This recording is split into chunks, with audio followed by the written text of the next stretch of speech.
their strategy for denuclearizing Pakistan appeared to me 10 years ago to try to so destabilize Pakistan that there may be civil war in Pakistan, and then use that civil war as an excuse that we have to save the world from a nuclear holocaust. We have to save the world from nuclear weapons landing in the hands of terrorists. And so we have a mission. For the sake of mankind, we have to attack and invade Pakistan and destroy the nuclear plants in Pakistan and destroy the nuclear weapons in Pakistan, and also break up Pakistan into bits and pieces so it can never rise again. When that happens, of course, we must have a Zionist friend to take over and control all the pieces.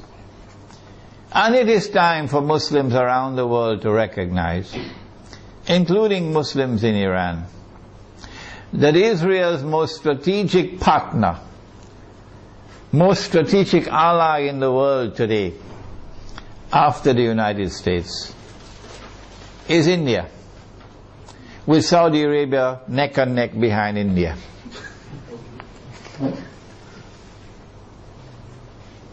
And so, not only must India be involved in the attack,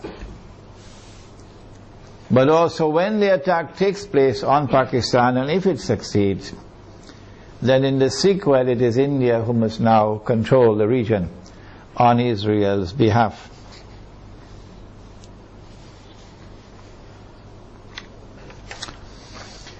An attack on Pakistan, a successful attack on Pakistan, and the denuclearization of Pakistan and the breakup of Pakistan into bits and pieces will impact upon Muslims in the whole of that subcontinent in such a way as to bring about a state of demoralization and despair, and send shock waves to Muslims in the rest of the world. That one of the largest Muslim communities around the world, in India, Pakistan and Bangladesh, have now come under the foot of Hindu India.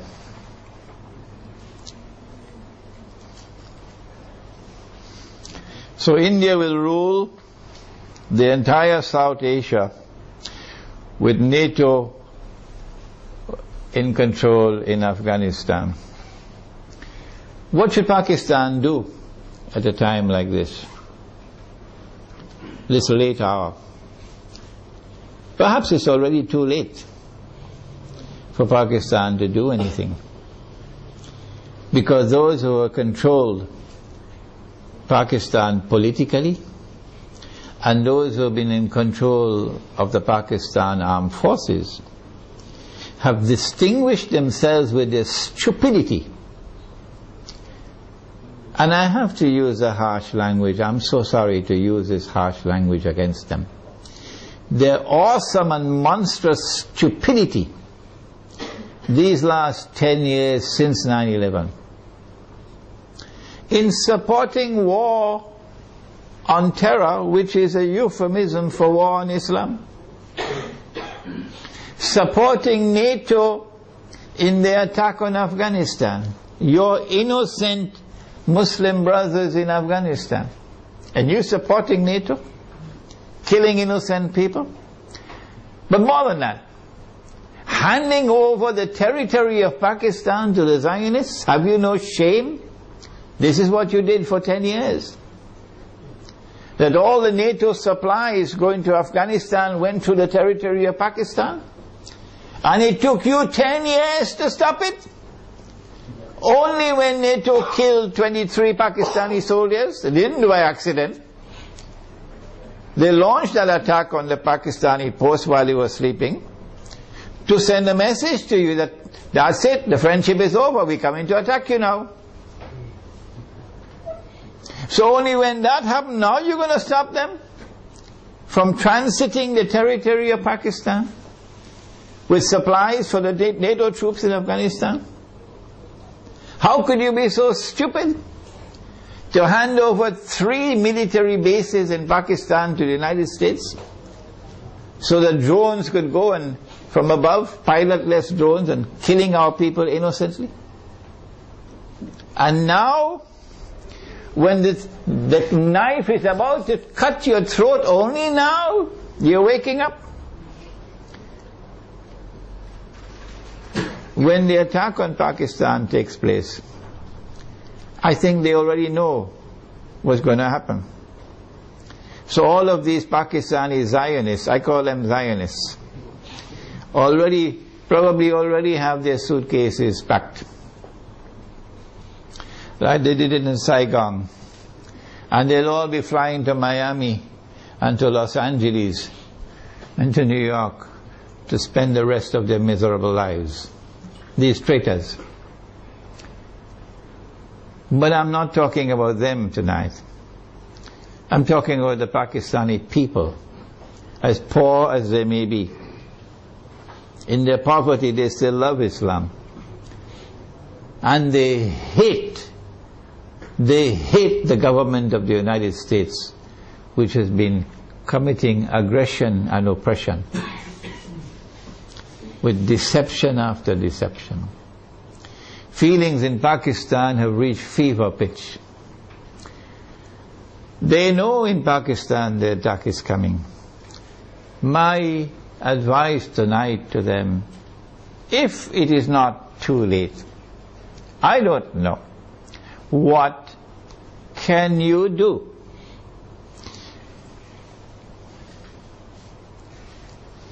My answer is, if you are to win Allah's help, you got to put your house in order. You got to abandon those who are fighting over sectarian issues. Stay away from them. Get away from these people. Deobandi versus Barelvi. This sect against that sect.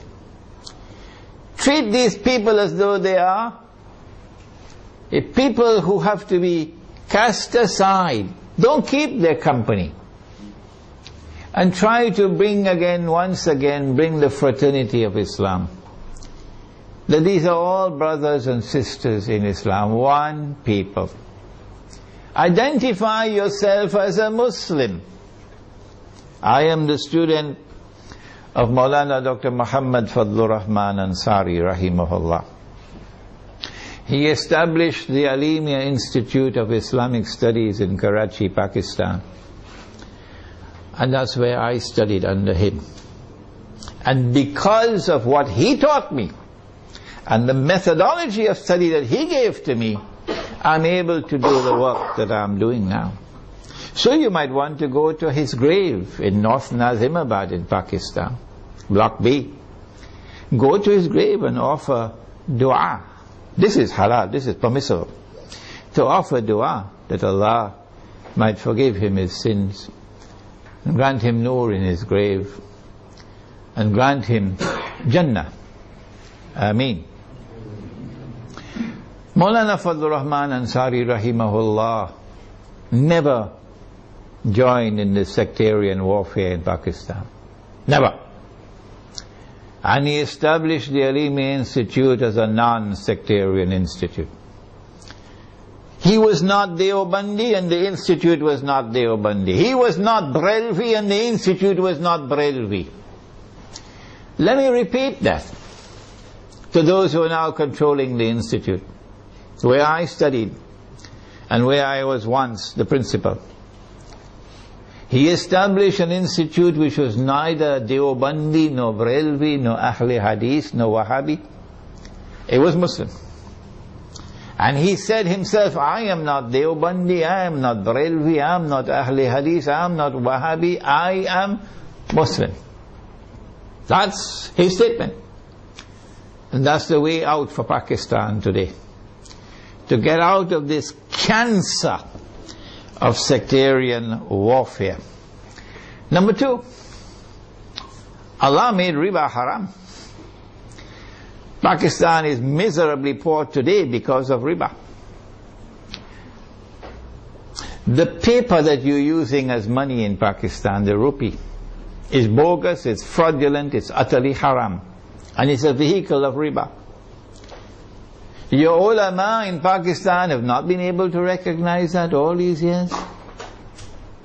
Go look for those scholars of Islam in Pakistan who can recognize that paper to be bogus and fraudulent and haram. Who can recognize so-called Islamic banking to be delivering riba through the back door. Who can recognize that membership in the United Nations organization and submission to the Charter of the UN is a recipe to slavery.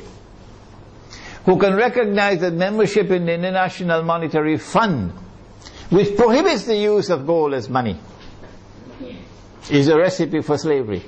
Look for such scholars of Islam and follow them. And also for the people of Pakistan, get out of the cities, go to the countryside, and seek to produce your own food to sustain yourselves in a tomorrow that is coming that's going to be horrible.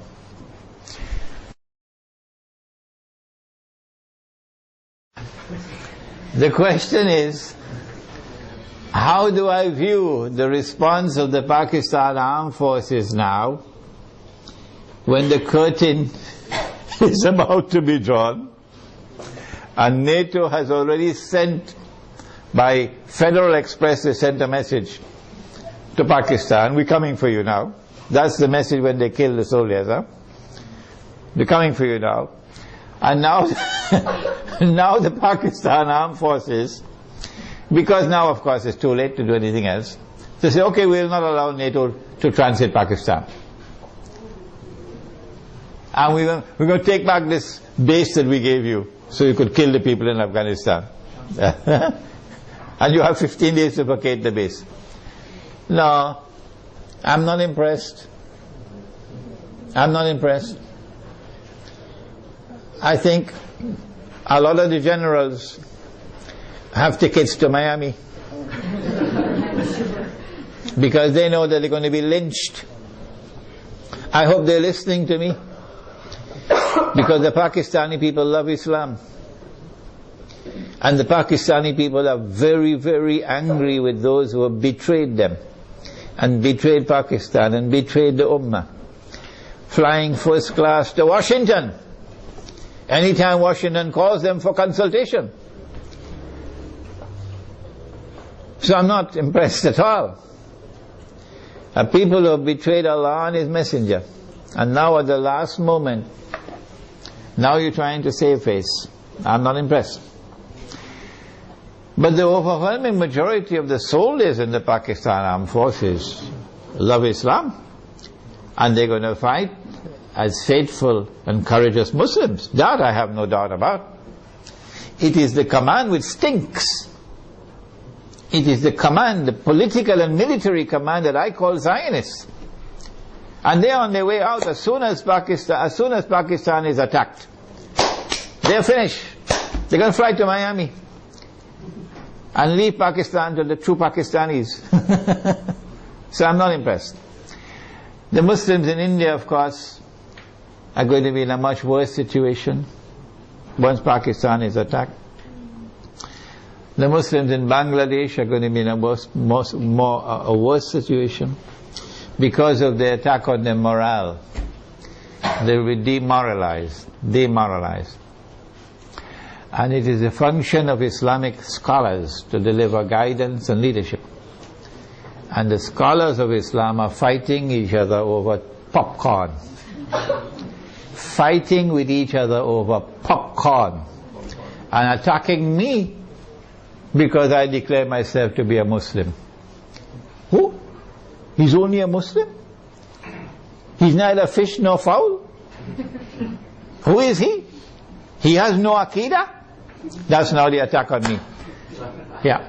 Well, let them continue with the attacks. Go ahead.